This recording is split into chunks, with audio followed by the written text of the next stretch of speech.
Hi, everybody. My name is Neil Thompson, and I'm the founder of Teach the Geek. It's an online platform for science and engineering professionals. The first offering of the platform is a public speaking course called Teach the Geek to Speak. To learn more about it, you can go to teachthegeek.com. Again, that is teachthegeek.com. Today, my guest is David Goldberg, and I learned about him after watching his TEDx talk. He's led quite an interesting life. He has a PhD in civil engineering, and he ended up being a professor, but he's also done entrepreneurial stints in between his teaching gigs. He resigned his tenure track professorship and founded ThreeJoy Associates. He's also an author, writing a book on revolutionizing engineering education.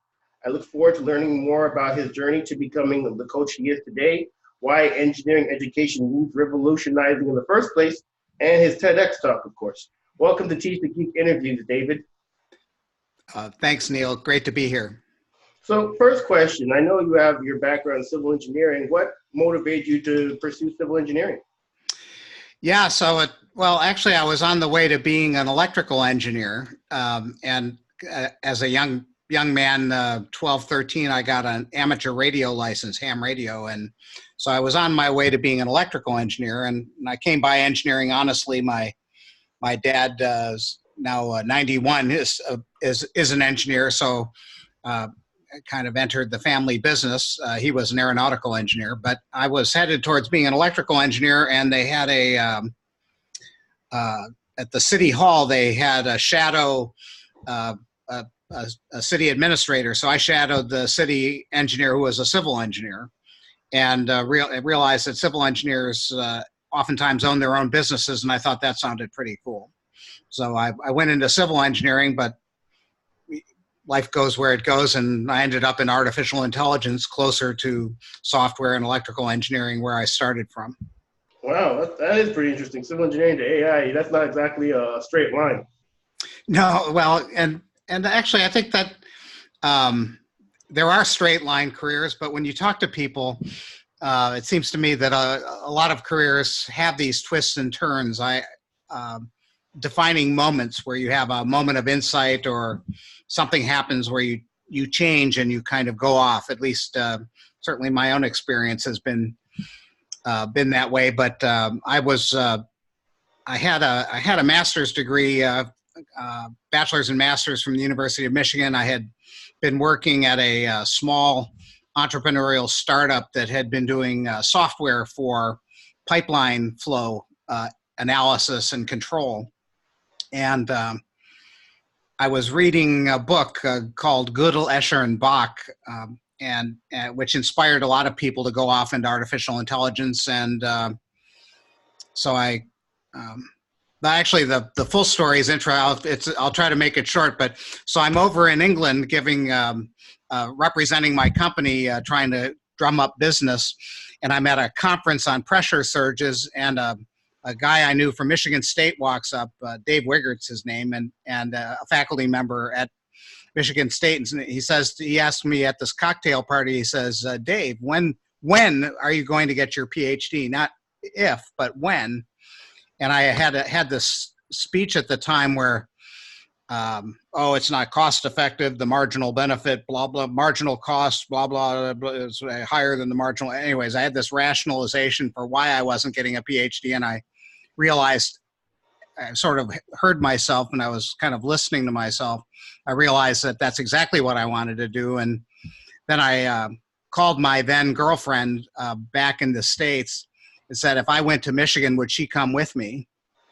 And then there was another episode that evening where my advisor walked in the room, and it was like the parting of the Red Sea. And I go, what's that about? And I realized, well, he wrote the book on pressure surges. So I often say that night was a big night. I decided to get a PhD, get married, and write a book on the same night. Wow, that's quite an eventful night, David. Well, it was a big night. Now, the book was in the back of my mind. It came a bit later, but I realized that how much credit goes to people who can speak and communicate well. Yeah, for sure. So, I mentioned in the intro that you worked for many years in education, and that you're a big believer in that engineering education kind of needs, revolutionizing. So what exactly do you mean by that, and why do you get that idea from? Well, I think there are a number of places, but it seems to me that that engineering done well has always been about a certain kind of breadth. Your site is about communication, and so sometimes people go into engineering because they're good in math and science, and they want to hide from the communication side. But the communication side goes hand in glove with being a good or great engineer, and it seems to me that that's become even more acute given the web. Technology and expertise in technology and tech is almost a commodity, and real engineering practice is about being able to understand clients, understand users, being able to ask good questions, being able to listen to clients and customers. And so it's all about communication, and yet we still stick to the teaching of engineering as though it's all about analysis and math, which of course it is about those things, but it's not only about those things. And so some people use the term holistic engineering. Mark Somerville and I wrote a book called A Whole New Engineer, and the idea there was, yes, you need analytical mind and design mind, but you also need linguistic mind, and leadership is an embodied sport, so you need body mind, and it also requires control of one's emotions, and so that that's about people mind.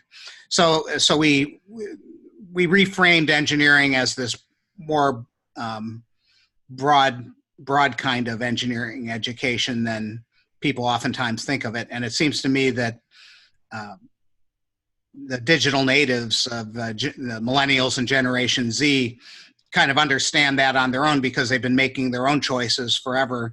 And so it seems to me that it's more important than ever to have this kind of broad view of what engineering is, and that it's a big tent that many people can join it. Yeah, you know what? You're absolutely right, David, when you say that, at least in my own experience, going to engineering school, all those kind of soft skills, I guess, non-technical skills weren't exactly, they weren't highlighted at all. Everything I learned about it was kind of on the fly, working at a job. And it was actually my second job where I had to give presentations in front of management every month. I was a project lead, and I was wholly unprepared to do so. So the technical was fine, but in terms of getting up in front of the CEO and the CTO and the CEO, anyone with C in the name, with a corner office, the C-suite, yep. Yeah, it was nerve-wracking, and I had no experience in whatsoever. Those first few presentations were absolutely dreadful. I know they were terrible, and I mean, really, the motivation for me developing Teach the Geek to Speak was me getting better at public speaking because I saw the benefit in doing so, not wanting to look like a fool every time I had to get in front of these people. I had to do it every month. Yep. So you're absolutely right. When it comes, engineering schools really do need to do a better job at they're talking about more, the non-technical skills, because they're just as important. Well, it's even deeper than that. And so a lot of times when companies say they want people with good communication skills, they mean good presenting and good written communication, and those things are important.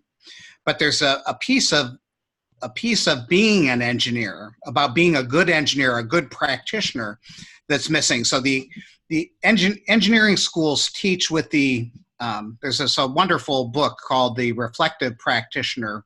It's an old book, 1983, but the ideas are still current. And it was written by a guy at MIT named Don Schoen. And he said that the idea of practice that's taught in our universities is that practice is merely the application of well-vetted technical knowledge to particular situations. So we teach theory, and the assumption is that okay, we'll leave the application of theory to the student or to the engineer. But he said that if you actually watch practitioners in action, that they're not usually applying theory is something they do, but they do it as a matter of course because they've been well trained in that. But the actual practice of any profession, whether it's psychology, engineering, even science, doesn't matter, that the actual practice is he used the term reflection in action. And he also used the term conversation in action. And so, actually, Yogi Berra, the Yankees manager and catcher, he had these funny ways of saying things. He said that in theory, there's no difference between theory and practice. In practice, there is. Which is a really cool way of saying it. But in some ways, he's what he's gesturing at, I think, is what Shun was talking about, that practice is really about conversation. So it's even deeper than being able to give a good talk, which is very important. It's even deeper than being able to write a good report, that the essence of practice, the essence of being an engineer, is being able to have conversations with other practitioners, conversations with clients. And Shun used the term conversation with the situation. What do we know? What don't we know? And actually, the stuff that we do know, the theory, is less important than the things that we don't know that we have to figure out. And so I think universities not completely, but largely misunderstand the importance of practitioner skills, and almost all of those skills are communication skills. They're skills of what I used Shun's idea, and I coined the term conversation in action. So how do we teach people to go beyond being good presenters and being good listeners? How do we teach people to ask great questions that cause people to reflect and make their heads explode? How do we teach people to sort out and reflect what they do know and what they don't know? It seems to me that's what practice is about.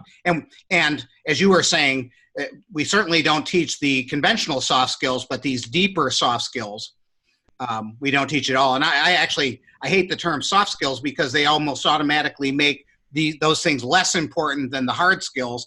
So I've coined the term shift skills, that these shift skills help us shift gears and be better engineers and technical people. Yeah, thank you for clarifying shift skills, because I was reading up on you, and I saw you mentioned shift skills, and I was thinking to myself, what the hell does that mean? But now I know. Well, it sounds like soft, so it's not that far from soft. It's 4 letters, and it has an S. They both have an S and a T in them, but also it's about we live in a time of constant change, and if you want to be able to shift with those times, you better be a better listener. You better be able to ask better questions. And actually, the master shift skill is awareness and noticing. And that sounds kind of funny because but actually, so when I left the university, I took training as a leadership coach at Georgetown, and I walked in the first day of school, and I'm there with 35 other student coaches and a few instructors, and about the first thing they asked us is, what do you notice? And I kind of had a bad reaction to that question. It's like, oh, you mean I just spent $15,000 to come to the school, and you're asking me what do I notice? When I came here to get some skills, I came to realize that part of what I was taught as a coach was that noticing and awareness is that's the entry point to change. Until you're aware and until you notice the story that you're in, you can't change it. But if you can there's an expression in coaching that practice is we're dancing on the dance floor, and that noticing is going to the balcony and kind of noticing what's going on the dance floor. But you're kind of doing both at once. You're dancing and noticing both.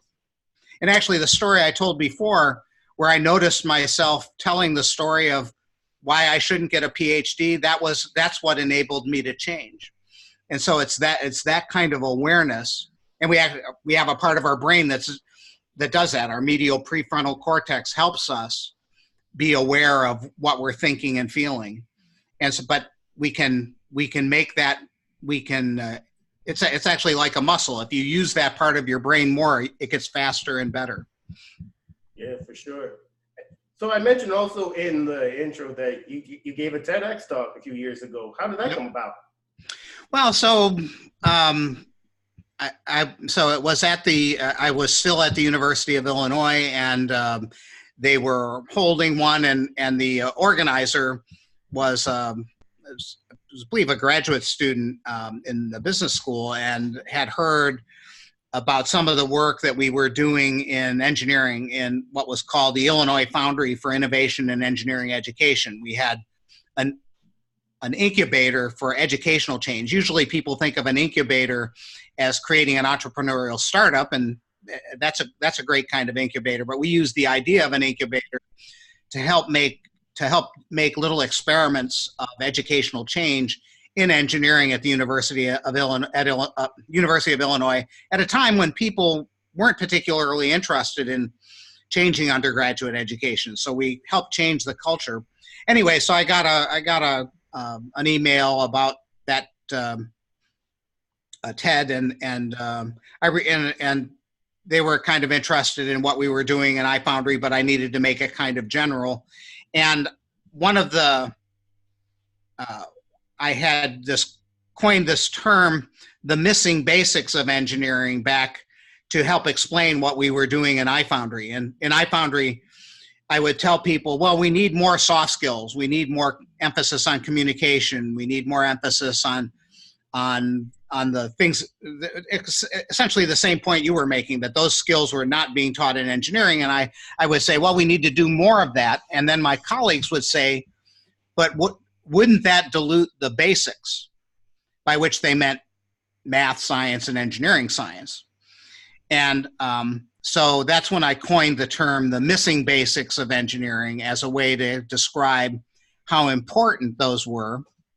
And I also, I had a list of 7 in that TED Talk, and I've given that talk in various venues, of some longer, some shorter. That was a short version of it.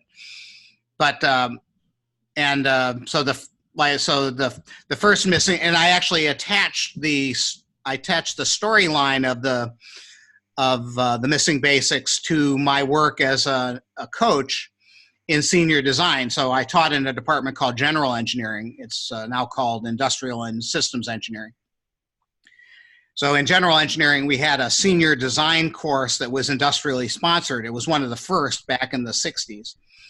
And so I had this experience over and over again with young engineers. I would work with a team of 3 students on an industrial problem, and I would go with them on site, and it was constantly interesting to me, all the things they didn't know how to do, given that they were trained engineers, and all of them had to do with soft skills. So the particular story I told was about going to a tortilla factory and working on reducing dusting flour. So on a tortilla, they put dusting flour on the conveyor belt so the tortillas don't stick, but they were using so much of it, it was very expensive, and it was causing quality control problems. Mm-hmm. So anyways, but my storyline would go, okay, well, you go with the students, they're trained up engineers, it's their senior year, they're almost ready to go out in the world, and it's a perfect time to ask, what don't they know? And what's the first thing they don't know how to do? Well, they need to get information about what the problem is, and they don't know how to ask good questions. And so I attached that to that skill was taught to Western civilization by Socrates. Socrates was great at, with the whole idea of Socratic dialogue, is asking questions and giving answers, the idea of dialectic, going back and forth in a conversation to arrive at the truth. And so I said, well, our students don't know how to ask questions. That's a failure of Socrates 101. And then they don't know how to, then the data they get back isn't numbers, it's qualitative stories about what the problem is.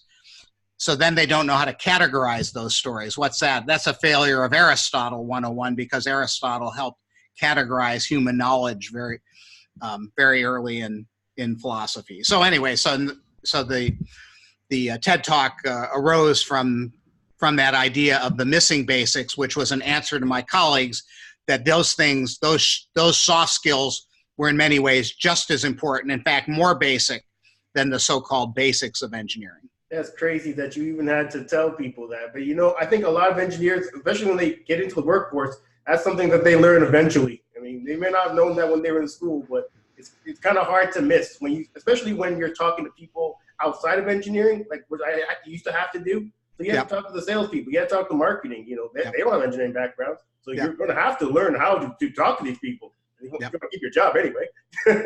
Yeah. Well, and again, there again is this idea that engineering practice is fundamentally about those conversations. Yeah, for sure. And so my thinking the idea of the missing basics was a way to get my engineering. And of course, somebody who goes off and gets a PhD has been steeped in the theory and thinks the theory is the most important thing. And so I was simply trying to get my colleagues to think, well, these other things are important and we're not doing a very good job of them. How can we do a better job? I was trying to make room, but as my work has progressed, in about 2010, I left the university because the work at iFoundry was successful, and I went out into the world, and my first gig was at the National University of Singapore. And I wanted to see if the same ideas would work in a different culture. But as I took training as a coach, and as I started to work on these things, I realized that these soft skills could be taught rigorously, and that there's actually a core in linear algebra. We know that we need six. If you have a 6-dimensional space, you need 6 vectors to span that space. And sometimes they're independent vectors. But so I think there are something like 5 core shift skills that then allow us to span the space of the conversational space, the space of practice, and that they can be taught rigorously and quickly. It's not, sometimes people think it takes a long time. It takes a long time if you have to kind of learn them from people who also don't respect them and know what they are. Yeah. But if you actually kind of know what they are and have identified the core set, you can get there quite quickly. And so I've done this with students as young as 16. I've done it with undergraduates. I've done it with graduate students. I've done it with faculty. I've done it in fact, I'm giving a talk at a major Midwestern consumer products organization in October on these shift skills. I think that these things we can do a much better job, and that they're terrific efficiencies, and many of the drop balls of teamwork are failures of shift skills failures. Many of the everyday, like if you read the cartoon Dilbert, many of those failures are shift skills failures. Yeah, for sure. So, I've also mentioned in the intro that you have a business, ThreeJoy Associates. So what exactly does ThreeJoy Associates do? What do they provide for clients? So ThreeJoy Associates is a training, coaching, and consulting firm, primarily in higher education. Although I've had clients I've had private sector clients, but most of my work is in improvement of higher education. And so I do shift skill training seminars for faculty, for students. I can provide a full curriculum of shift skills learning that can be taught across the curriculum. I've recently done some work. So one of the challenges of making change in engineering education is everyone thinks it's real slow. In fact, I thought it was slow. But I got a call from a university in Colombia, Bogota, Colombia. And they said, well, we want a new curriculum, but we want it to be transformative, like what you talked about in A Whole New Engineer. I said, okay, well, how many years do we have? They said 2 months. And I said, oh, okay, I don't know how to do that, but let's see what we can do. And one thing led to another. And so I took modern action frameworks like agile software development and design thinking and put them into a package that I call the 4 sprints package, together with just-in-time shift skills training. And lo and behold, we had a terrific shift in the in what the faculty was willing to do, how daring they were allowed to, how bold they were allowed themselves to go, and also a shift in the culture of the department, which is critical. And a whole new engineer, we said that really when we spend all of our time thinking about changing content, curriculum, and pedagogy, we're mistaken, because the real changes that are fundamental are cultural and emotional. The mood of a department is much different when it believes in students rather than treats them as ignorant and unable to learn for themselves. But we saw that shift in a very short time, and I was surprised by it. And so I no longer hold to the idea that these things have to be slow. Again, we have to do the right stuff at the right time to evoke the shift in mood, but it's eminently doable. And so one of the ThreeJoy is now working on a framework for enabling rapid change in engineering, not only engineering schools, but in higher education programs around the world. I'll be giving a talk. There's a World Engineering Education Forum in India in November. I'll be giving a talk about this method there. Oh wow, that's pretty cool. So, you speak all over the place. You speak at higher education institutions, private sector. Obviously, you've given the TEDx talk. When it comes to public speaking, what are the most important tips you could offer? Yeah, so that's such a great question. And public speaking is it's a complex task. And I think there are stages of development for a public speaker. So the first part, it seems to me, is to be organized and have kind of a structure. So a lot of times you want to present something that's logical, that people can accept as an argument. And I've worked with enough students to know that that's not, we're not born with that. That's something you have to work on. And so I have a book called The Entrepreneurial Engineer, and there are two chapters that go hand in glove together. I think chapter 5 and 6. One is about writing and one is about presenting.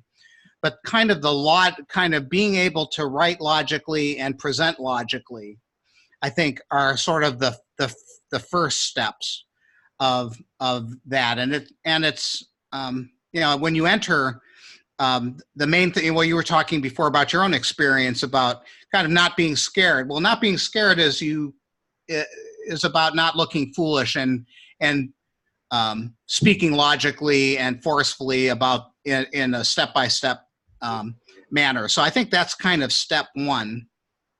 To then, to be able to speak emotionally and in ways that are inspirational, it seems to me that kind of speaking comes from the heart, and comes from not putting on airs, but being who you are, kind of finding your own voice. But that's not step one. Kind of finding a voice that's sort of a good professional voice is step one. But then as you are able to do that, allowing who you are to come to the surface, not wearing your emotions on your shirt sleeve, but so when I speak now, I'm aware that and I draw on stories from my life in ways that people find interesting. That's not step one, but it seems to me that that's kind of getting the content part, getting the logic together. I think actually writing a fair amount is helpful to speaking well. Then that programs your tongue by having turns of phrase that you can call on because you've written them. It's a little bit. I've been as a late adult learner. I've been trying to learn jazz guitar, and jazz is really hard. And part of why it's hard is because it's like a language, and so it's the having those phrases that your fingers can do is part of the trick. And so it seems to me that the way you get the moral equivalent as a speaker is in part through writing, and in part through making your PowerPoints more logical, in part through crafting interesting ways of saying things. I would say there have been two writing. The book that changed my writing the most was a book called Writing with Power by Peter Elbow. And then there's another book that I like a lot for creating sticky language, like the Missing Basics or the 4 Sprints method. It's a book by the Heath brothers, Chip and Dan Heath, called Made to Stick. It's about, it has a model of what makes language so sticky that people repeat it without you being there. You know, David, wait, I was laughing earlier because one of the first things you said about public speaking tips was being logical and structured and presenting things in a way that is logical. And so as you know, I worked as an engineer, and yes. I have a friend, and he's not an engineer, but whenever we talk about public speaking, he swears by this. Whenever he does it, he doesn't prepare. He just goes up there and wings it every time, and it befuddles me how he's able to do that every time. And because I'm with you, I'm all about structure and organizing it and practicing just to make sure that it makes sense and it flows properly. But like every time I mention that, he's just like, "Oh, you're just you think like such an engineer, like that's some sort of insult." I'm like, "Hey, whatever, man, whatever works for you." Well, and it may be different professions may have different values, and so and I may have been reflecting the values of our profession that for an argument to be accepted, there has to be a certain logic to it. But I take the point that, and actually there's one of the shift skills is called polarity management. So actually the polarity that we're talking about here, and polarities are opposites that need each other. So which is more important, inhaling or exhaling? Well, you kind of need to do both to be a living human being. Yeah. Which is more important? Being authentic and speaking from the heart, or being logical? Well, they're both. And I talked on both sides of that fence. I said, as a young engineer, you should probably be logical first and move towards speaking from the heart. But having said that, there's a lot to be said if you can get up and speak authentically. There's a force and a power to that. As long as the lack of logic doesn't get in your way. And so I can see where that might work for your friend depending on the kind of audience that he's speaking to. But the manager, that's why I spoke about both sides, because it's really that polarity. And there are many other important which is more important, great teamwork or great individual work? Giving people direction or giving them freedom? Well, actually, in all cases, it's sort of both sides are important, and we want the good stuff of each pole, not the negative stuff. If I direct someone too much, that's micromanagement. Anyway, so in many of these complex human tasks, these opposites, these polarities, we need to work both sides and be conscious of working both sides.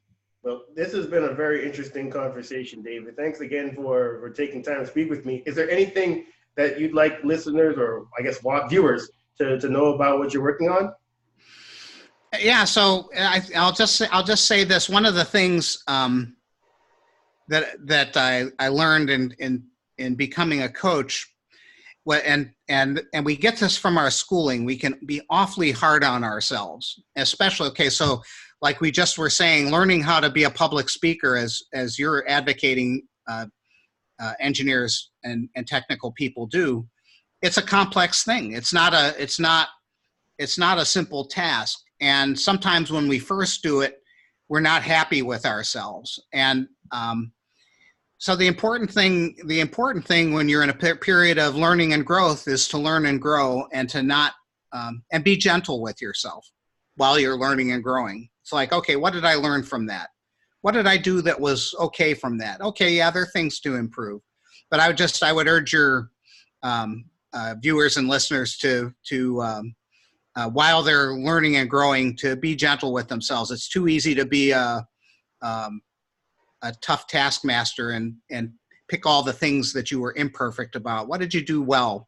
What would you like to do differently? And recognize that you are learning and growing. For sure. So if people want to contact you, how can they do so? Yeah, so you can write me at DEG, Delta Echo Golf, my initials, David Edward Goldberg, at ThreeJoy.com, THREE, joy, JOY.com, or just go to ThreeJoy.com and see the kinds of things that we do. Excellent. So DEG at ThreeJoy.com, or just go to the website, ThreeJoy.com. Excellent. Well, everybody, that marks the end of this episode. My name is Neil Thompson. I am the founder of Teach the Geek. It's an online platform for science and engineering professionals. The first offering of the platform is Teach the Geek to Speak. It's a public speaking course. To learn more about it, you can go to teachthegeek.com. Again, that's teachthegeek.com. Until next time, take care.